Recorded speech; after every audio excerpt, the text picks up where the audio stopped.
अब चलते हैं न्यूमेरिकल नंबर 5 की तरफ, जिसमें हम लोग फाइंड करेंगे दो वेव्स के दरमियान में distance. When the movable mirror on a Michelson interferometer is moved in one direction, 400 fringes appear to pass through the field of view.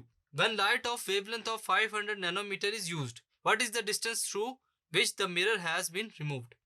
Number of fringes है हमारे पास 400, वेवलेंथ है हमारे पास lambda is equal to 500 nanometre which is equal to 500 multiply by 10⁻⁹ metre.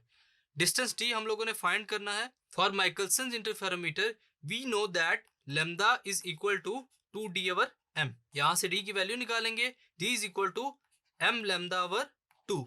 Further इसको solve करेंगे by putting values, we get d is equal to 400 multiply by 500 multiplied by 10⁻⁹ meter whole divided by 2. So D will be equal to 100,000 multiplied by 10⁻⁹ meter.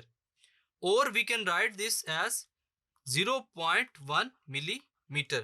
So students, इस numerical को solve करते हुए हम लोगों ने Michelson interferometer के अंदर जो रेज प्रोड्यूस हो रही थी जो कि फ्रिंजेस की फॉर्म में थी, हम लोगों ने डिस्टेंस को फाइंड किया। Thank you.